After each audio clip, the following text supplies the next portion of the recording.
Hey everybody, welcome back to the Producer's Perspective Live with me, Ken Davenport. Tonight's guest, Broadway performer Asmeret Ghebremichael. You know her from shows like Wicked, Legally Blonde, Dreamgirls, Book of Mormon, many, many more. If you're excited for tonight's chat, give us a heart or a like, or do me a favor, take a moment, share this stream now. Because all donations for tonight's stream go to the Broadway Advocacy Coalition, a very important organization doing tremendous work right now. You ready for the chat? Let's do it. Hit it, Mary.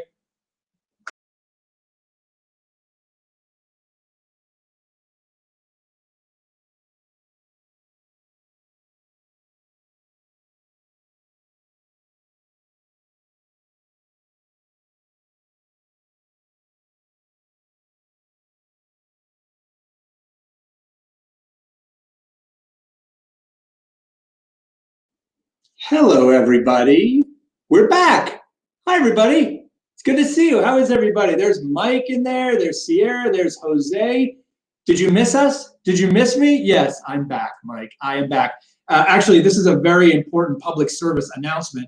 For those of you who feel like you have stumbled on to some strange Steve Martin-like live stream, I am not a bizarro Steve Martin. This is, oh, look at what Mary did. Dang it, Mary. Look at what she did. I'm getting this thing that I kind of look like Steve Martin. I really don't see it, but I will take it. It's a compliment. I am very happy to be back. I'm very happy to see all of you, but Jose is here. Madeline's here. Welcome back, everybody. You picked a great night to join us. We have a very, very enlightening episode for you tonight with a super guest. Yes, this is my hair. By the way, we'll just get that out of the way. This is it. This is my Corona cut. I've been talking about it a lot. You've seen it. I would ask you to, like, you know me, I'm big on research and doing polls and things. And I would say, do you like it? And like, give me a thumbs up. I'm not going to ask that because I'm not going to change it. I'm keeping it. The wife likes it.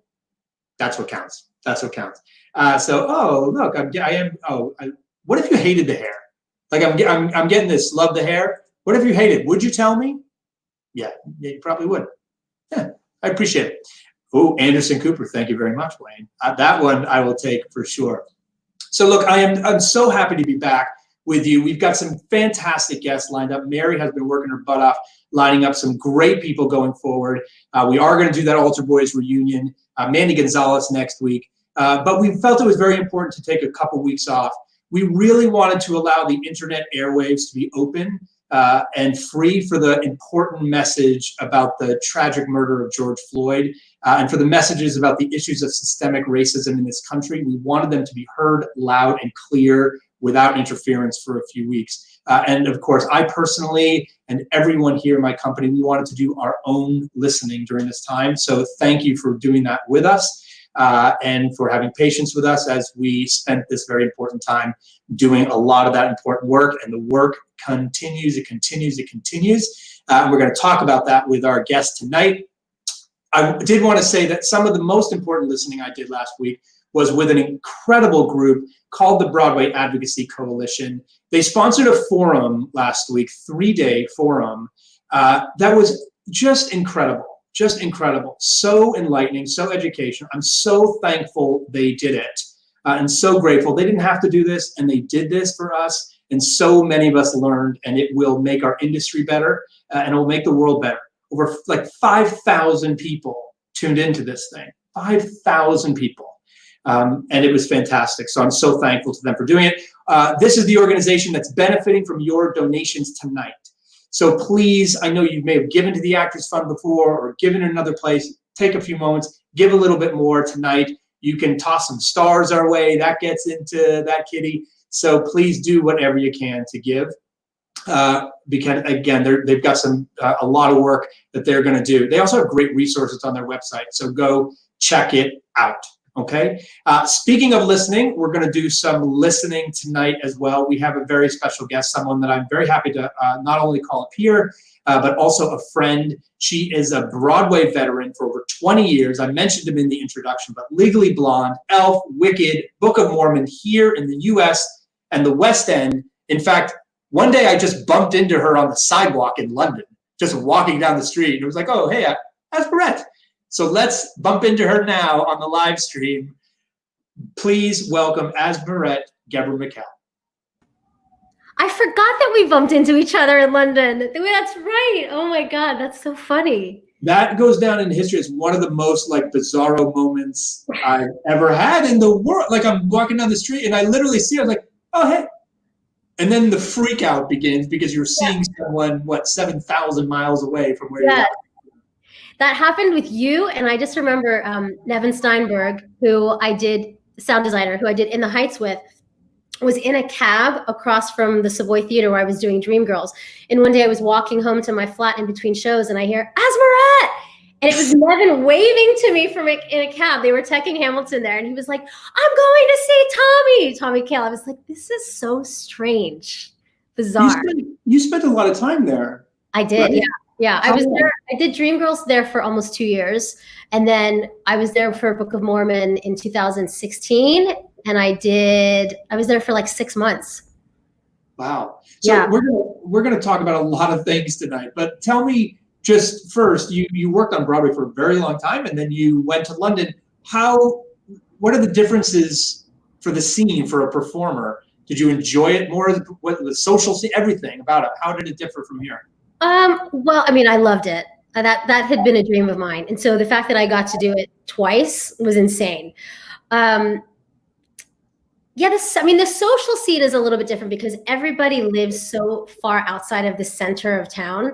Whereas in New York, I feel like you do your show and then you go, around the corner. I don't even know what's open anymore. Well, nothing's open right now. But like you'll go grab food or grab a drink after the show. And that didn't happen quite as much when I was doing shows in London. I mean, it did, but it was more of an event. But I mean, getting to perform on a London stage was amazing and so much fun to be doing those shows in particular. And you're hearing stage managers call it in a different accent. Yeah. Well, this is beginners, there's the stuff like that. Yeah. The interval. Yeah, the interval. Exactly. And the ice cream. They eat ice cream at the interval. I know. So let's talk about how you got to London. Let's start at the beginning. So tell me the origin story. So where did you first get bit by the theater bug? How did it happen for you? I always loved performing as a little kid. I mean, I would make up songs and torture my younger sister into making her do these performances with me. But I think when I was 11 or 12 and I went to New York with a group from my dance studio and we'd seen a bunch of shows. I remember seeing Andy Blankenbuehler in Guys and Dolls. I'd met him around the dance competition circuit. And I saw Vanessa Williams starring in Kiss of the Spider Woman. And we got to meet her afterwards. And I was like, there's a woman that looks like me who's front and center, singing and dancing and acting. And she's wearing these incredible costumes and I can do that. I knew I loved to dance and I loved to sing, but I remember going home after that trip and writing down on paper, I'm going to go to New York University and I'm going to be on Broadway. You were 11 or 12, you went home and you wrote it down on a piece of paper? Yes, it was like a school project or something. And I only knew about NYU because of the Cosby Show, because Theo Huxtable went to NYU. So it's like, well, that's where I'm going to go to school. Of course. Theo's going to be there. If Theo can do it, I can do it. Yeah, Theo's going to be there. Theo could do it. You definitely could do it. See, exactly. Actually, that's so funny because it brings up a very poignant point. You learned about NYU. NYU changed your life, right? Because of a television show, yes. Which is really, and Cosby Show aside for the moment, what we know now, but right. The arts or entertainment had a massive impact on you and your life, which is now having a massive impact on a whole bunch of other people. Yeah. It just goes to show you how important the work that entertainers do and the entertainment industry does to change people's lives. Oh, for sure. I mean, I can remember watching TV with my kids with my parents. Well, I haven't seen you in a little bit of time. No. Nothing new to report. God, that was weird. I remember watching as a kid with my parents, watching Saturday Night Live and watching these blooper shows and learning that I could do impressions. I mean, I couldn't really, but I started doing impressions of people, and I just watched everything and absorbed it all. I loved comedy. I loved sitcoms. And, you know, obviously the Cosby Show had a huge effect in where I went to school. And that's the other thing, that what my first experience with you as a performer was not in any of these big Broadway shows. Right. It was in this small improv show called Don't Quit Your Night Job, which was a late night event. And I remember just like leaning forward and watching you totally commit to whatever crazy scene it was. And thinking and hearing you were in the ensemble of a bunch of shows and thinking like, that's not an ensemble performer right there. That's different. So you went to NYU. How quickly did you get on Broadway? How quickly did that piece of paper dream come true? Well, so I actually went to NYU to study communications because I told my parents that I wanted to be a performer, and they were like, that is great news. What are you studying in school? Like, what did they do? Well, they're both retired now, but my mother was a nurse, just recently retired, and my father is an electrical engineer. And in fact, they came over to America for education. So there was no way that I was going to, you know, just go off and start performing and not get a college degree. So How did you convince them? Because there's a lot of people, I'm sure, watching, a lot of young people watch this going like, I'm going to have that conversation with my parents like next week. What did you say? What should they say? I mean, I'm a crazy person. So what I said was, yeah, I'll go to school for you know, something academic and just be in New York and take class and audition, which was like, you know, I don't think they thought that my second semester of my freshman year, I would get my first Broadway show and that I would stay. Yeah. You don't know. It's so funny. Yeah. That was what year was this? It's 99. Okay. It was Footloose. I went to NYU, but. Oh, that's right. Yes. Yeah. You're not. No, I was like, that wasn't. Yeah.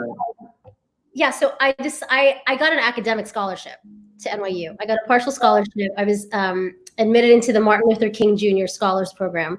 So I was to keep a 3.5 GPA every semester and do 30 hours of community service. Oh, jeez.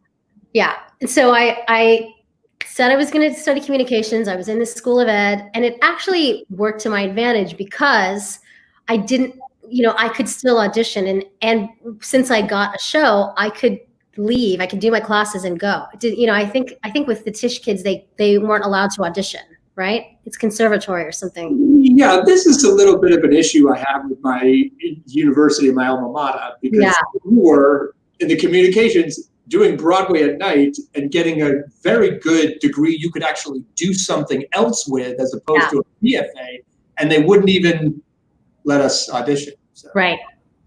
Yeah. So I had auditioned for Footloose a few times before that. Mark Myers and I grew up together in the same dance studio, and he got the show. He got the workshop, and then he moved to Broadway with the show. So he was the dance captain, and I had auditioned a few times, didn't get it. One Thursday afternoon, there was a last minute call for an immediate replacement. And that was it. It was like my fourth audition. I remember Walter Bobby and Doug Katsaros and everyone just so happy to see me again. I was just this bright-eyed, bushy-tailed kid, teenager, you know. And I remember at the end of the audition, you know, they asked if I could roller skate. And I was like, yes, of course I can. Couldn't. I was terrified. And they thanked me for coming in. And then 2 hours later, I got the call. So my entire second semester of my freshman year, I was going to school during the day and then going to the dressing room. I was a swing, so I covered 9 tracks. And when I wasn't on, I was upstairs studying or working on papers or just trying to keep my GPA up. That's what I love so far is you wrote down your goals when you were 12 years old, you accomplished them shortly thereafter, and you literally yes-anded Walter Bobby. You were like, can you roller skate? Yeah. And I completely before I could even think about it. Yeah. You just did. Right. Yeah. Well, talk a little bit. I mean, you've auditioned for a lot of shows throughout your career. Yes. Any tips out there for performers who are in those moments and get nervous, or how do you show up and be you in those moments? Gosh, I think that's like, that's the $1 million question. I think it gets easier the older you get. Or actually, no, maybe you get more in your head the older you get. I think when I was young, I just had this blind confidence, and I just, I was just so excited. I think that it's important to remember why you're there and that you love it so much. And I think that being you, and sometimes that can put you in your head. But really just being yourself. And I think people just want to see your personality. I think they saw this kid coming in 3 and 4 times, and every time I just had this smile on my face. I was so excited. I was working really hard, and I was persistent. And I was friendly, and I think I don't know. I just think that I think if it's clear that you love it, that's probably the biggest thing you can do. And you proceeded to do a whole bunch of Broadway shows after that. I did. So what was it, everything your 12-year-old heart and mind thought it would be? Like, what was it like when you were finally there and living it now and living the life? How was it? How did it exceed your expectations? How did it not? It was so thrilling. I mean, I was kind of thrown into the fire by swinging 9 tracks, and in a show like Footloose, I went on for every single track. I even pushed scenery for some of the male tracks when we went down. If you ever played any of the boys. Oh yeah. I mean, I had a couple girlfriends, couple Beaumont High School girlfriends, as some of the male tracks in the show. So that was super exciting. And I because I didn't originate that show. It wasn't until years later when I was part of an original cast that I felt that excitement, which is a little bit different. But certainly the first time I went on, and the first time I ever went on for Rusty and sang Let's Hear It for the Boy, I was completely terrified, but you never forget that. You never forget those first moments. And so I think it exceeded my expectations. And I think there's always that excitement, your first performance, or the first preview, or the invited dress, which is one of my favorites, and the sits pro. I think that every experience that I've had has had one highlight. What is, I'll ask you one of my James Lipton questions. Okay. So of all the shows that you've performed in and all the roles you performed in, if you could only take like one moment from your entire performing career and like freeze that moment and put it in the Smithsonian Institute to represent your favorite memory, what would it be? Oh, okay. I have 2. Is that okay? Just one. Damn it. Okay.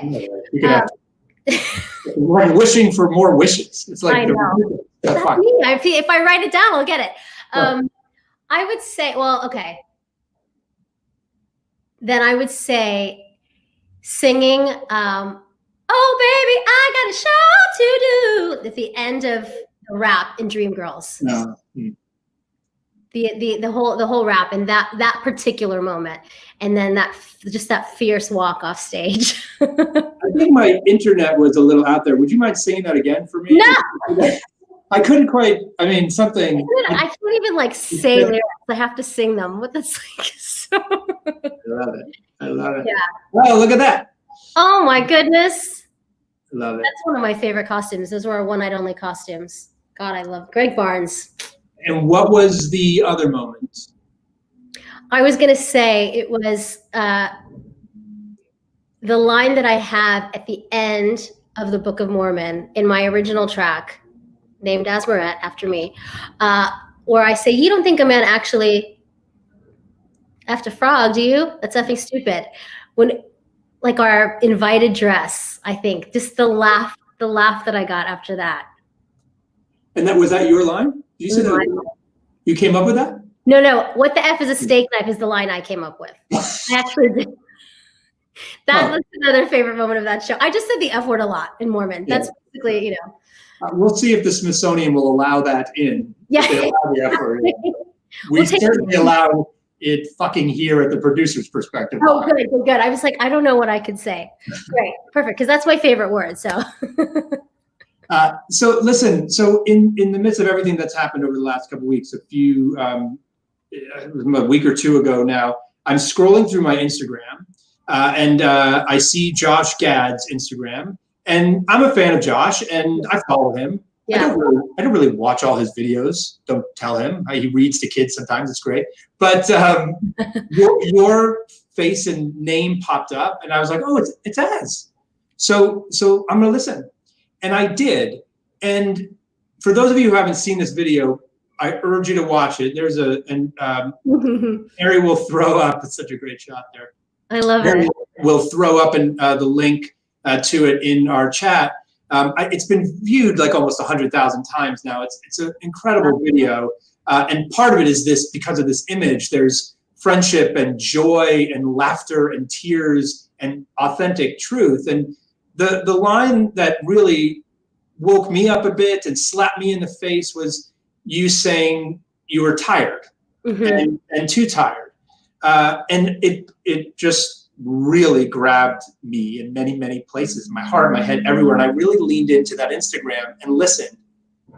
And it was really the beginning for me. And I want to thank you for that. And also it was shortly thereafter that I noticed these pop up on Instagram as well.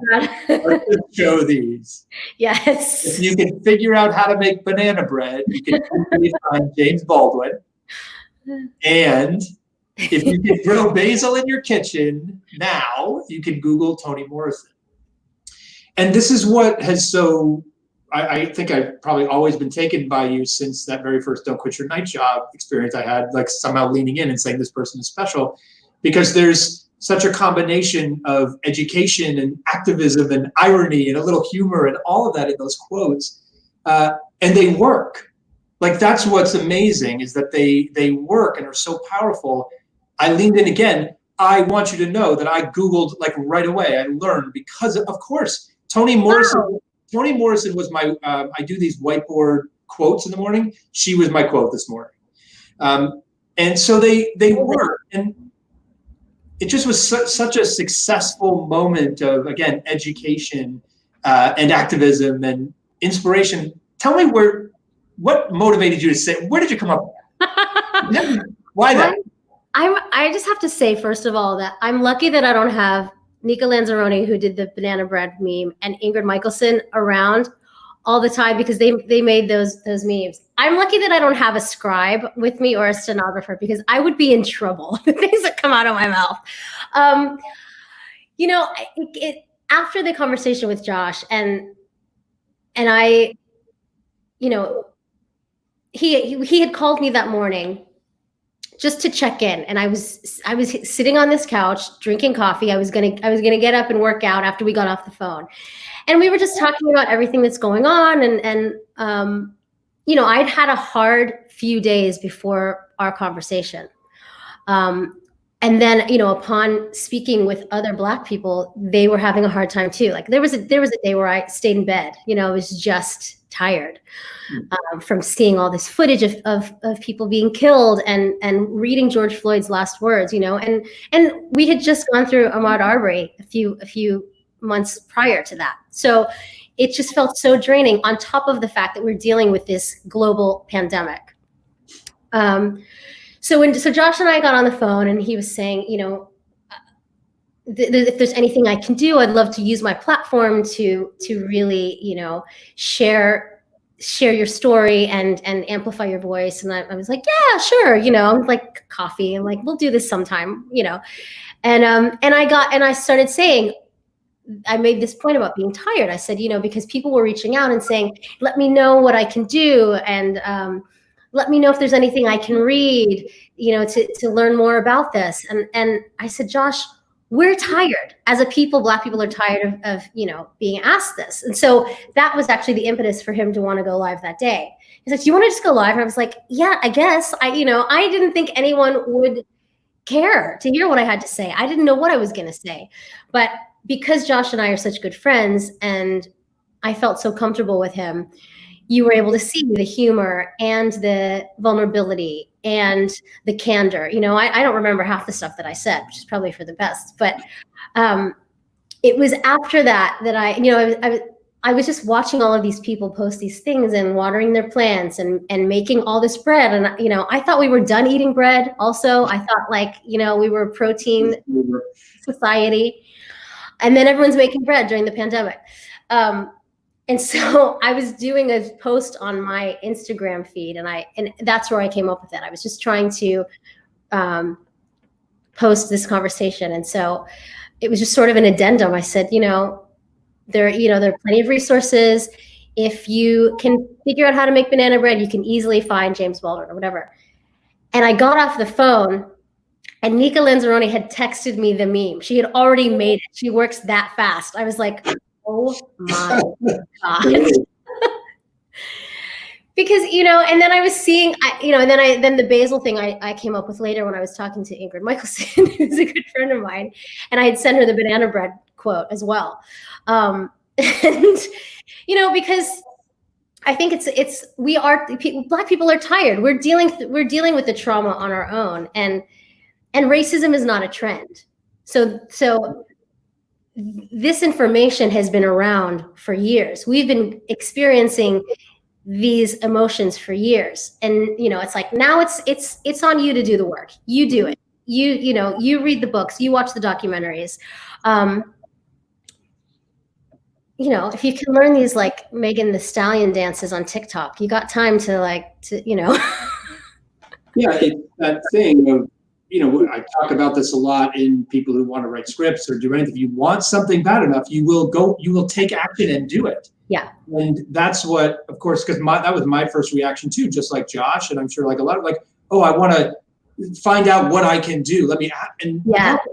If I want something in my life, if I want it badly enough, I just sit down and do it. Right. And that's what obviously you're reminding us, and it just hit home for me. Yeah. So I think this is the artist scholar kid. This is the performing arts kid who went to NYU. I feel like the memes are sort of they're my voice. They reflect all of my background. The nerdy kid and the kid that watched the Cosby Show. I gotta stop mentioning the Cosby Show. I gotta because you're actually helping the brand a little bit. At least it's a little inspirational or something. And then, so after Josh, then you wrote an op-ed for Broadway News, mm-hmm. which is another powerful piece. We have that. So how did this come about? Did they reach out to you? Tell us a little bit about this. I was approached by a friend of mine who had been approached by the editor-in-chief over at Broadway News.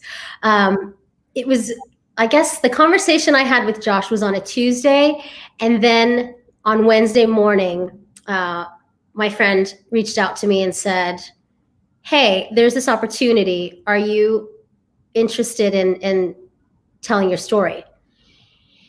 And so I panicked first, and then I said, "Yes, I'll do it." And I had no idea what I was going to talk about. I had watched Matthew's video, and my friend Cody Richard had written a post on Facebook. My friend Warren Adams, I was seeing friends of mine speak out and being really vulnerable and really honest. And I was, I had been ruminating over some things, but I didn't know exactly what I wanted to say. So I refrained from saying anything for a while. And then this opportunity came up, and I remember I said yes. I hung up the phone and I worked out, and I tend to get thoughts when I'm either on the subway or exercising or something. And so I was like doing whatever, burpees or whatever I was doing. And it started to come to me, it was like, what is my perspective I've been the token all of my life, growing up, at my dance studio, amongst my circles of friends, in the musical theater community. What do I want to say? And so it just started to come together. And that was Wednesday. I wrote a draft on Wednesday afternoon, and then it was turned around Thursday. I edited Thursday, and it was out Thursday afternoon. It's the fastest thing I've ever written in my entire life. Wow. But I think I had just been sitting on years of experience. And then once you start thinking about those things, then they just start to keep coming, Even after I finished, there was stuff that I thought about that happened, in London even, or you just start thinking, and yeah, it just came out of me. What I love, I have to just mention this again. You did Broadway News. I did. It's amazing. I mean, it seems like fun, but this is what you do, and it is pushing you forward, and very important by just, you're presented with an opportunity and you're just taking it, and it's good for you. It's good for a lot of people in the world right now, because this message is getting out there. Yeah. And then yesterday, all of a sudden, a Forbes article pops out. So yeah. But you also said you panicked, and you also said you were a little nervous before Josh. Where do you think you summoned up this courage to do this? This is very courageous. These are big things you're saying. You are a performer in the industry who is going to be looking for a job in the next several years. Talk a little bit about why the courage, or how the courage came about now. Well, they say courage is having the fear and doing it anyway, right? So I think that for me, it's always a split-second decision of weighing whether this fear is just a fear of being vulnerable and of being that exposed, or is it something that just does not feel right? I think that's something that I've cultivated, especially in the last few years. As you work in the business more and more, and you are offered things, and most of the time it's timing, or but if you're offered a job and you're so used to saying yes to things, that you do, or you say yes to an audition, and you go into this audition and you didn't really want to say yes, but you said yes anyway out of fear, then that doesn't go well either. So I think in those instances, with having the talk with Josh, and with writing this article, with writing this piece, I sat with it for a minute, and not very long, because the turnaround was super quick, but I think I've gotten really good at knowing intuitively if something is going to benefit me, or if it could benefit someone else. And I think certainly in both of those instances, I felt like if I can inspire one other person to speak out, then it's been successful. And now that those have been out for a little bit, how are you? And there is a big Forbes article about you, which is fantastic, and we'll throw that up in the comments as well. How are you feeling with all of this? I'm overwhelmed. That first day that Josh and I spoke, and the day that the article came out, I was overwhelmed by the response and the support, and even as time has gone on, it's reaching so many people, because of people like Josh and people like you, and friends of mine who are supporters. I've felt so supported and so encouraged to keep speaking out. I've gotten messages from people in the business and not in the business who have thanked me for my perspective, because really, Josh and I touched on this in our conversation, but you could fill that blank in with any profession. It's not just the performing arts. So I think that what I've learned, and what, it's something that but sometimes it's worth repeating, is that there's such universal themes. I think it's why shows work, because if you're touching on a universal theme, it's going to touch more people than you realize.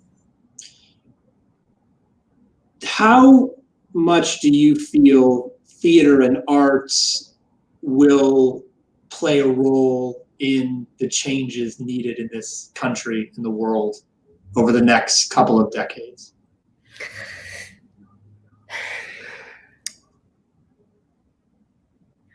Well, I think that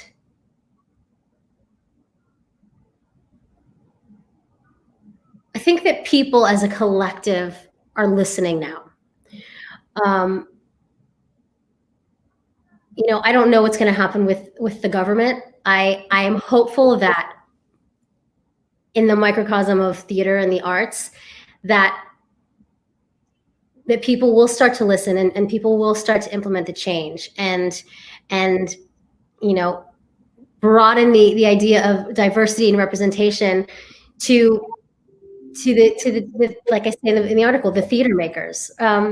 I think people look to the arts for that kind of inspiration, but I think just as it needs to happen in society, it needs to start from the top, you know.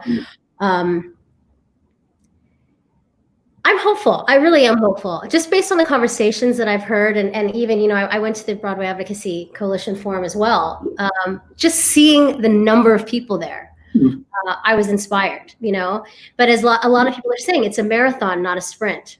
So I don't expect to see drastic change overnight, and I hope that it's not drastic. I think that for it to be long lasting, I think, you know, things like this, conversations. I think the conversations are important. And I'm seeing, it feels different. It feels like people are actively listening.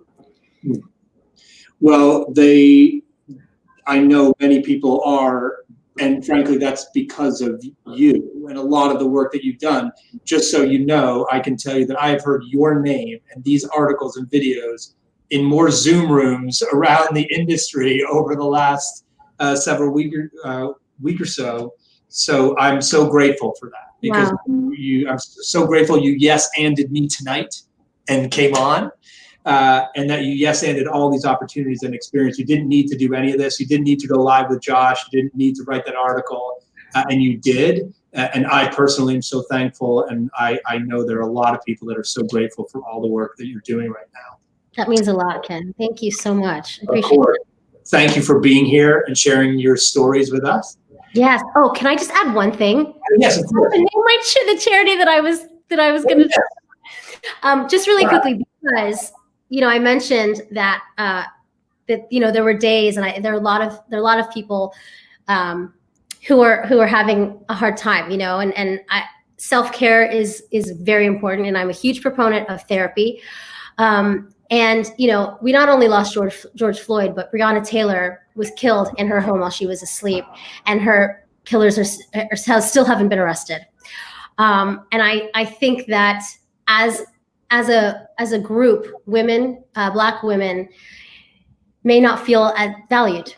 You know, I think that can play on your mind, and that can mess with your psyche. So I just want to say that I would like to point out the Loveland Foundation, which was started by Rachel Cargill, who's been very popular on social media, very smart woman. And this organization raises money so that Black girls and women all across the country can get therapy for free.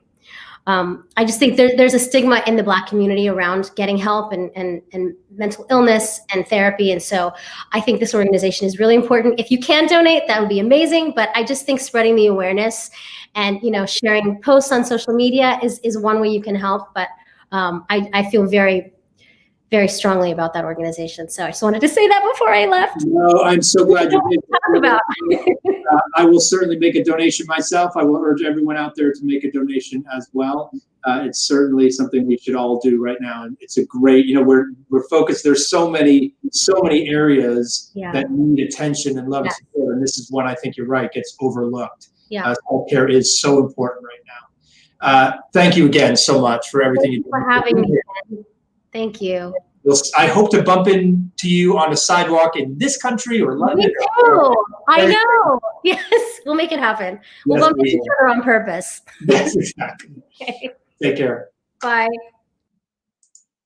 Asmeret Ghebremichael, everybody. I hope you enjoyed that conversation. I hope you learned a few things as well. I hope you will Google a few names as well and do your own learning and listening throughout this time. It's very, very important. Do support that foundation, the Loveland Foundation. Also, don't forget about the Broadway Advocacy Coalition. They've got great resources there if you want to dig in a little bit deeper into this issue.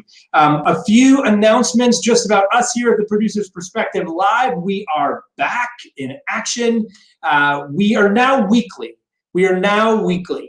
There's so much content out there right now, so many things, and I was getting a lot of emails like, I don't know when to watch this. Well, now we're going weekly, so it's a chance for you to catch up with everything that is streaming out there. We will be putting the Altar Boys reunion back on the calendar. Just give us a couple of days to coordinate with all those boys. Next week, we are here with Mandy Gonzalez. Mandy Gonzalez will be here next week. Big Broadway star. She'll be with us. She'll tell us her story as well. If you're interested in learning more about what theaters around the country are doing about safety and reopening, we had a guest blogger last week, Tom Gabbard, one of the leading touring presenters in the country. He represents the theaters in Charlotte, North Carolina.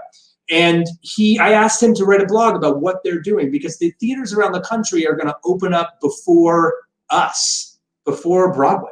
So I was curious, and he had such insightful things to say, and he's doing a lot of research on his own, that he wrote a blog for us. So go check that out. I urge you to do that. Mary will throw up a link there. And lastly, of course, we always end every episode with something to make you smile.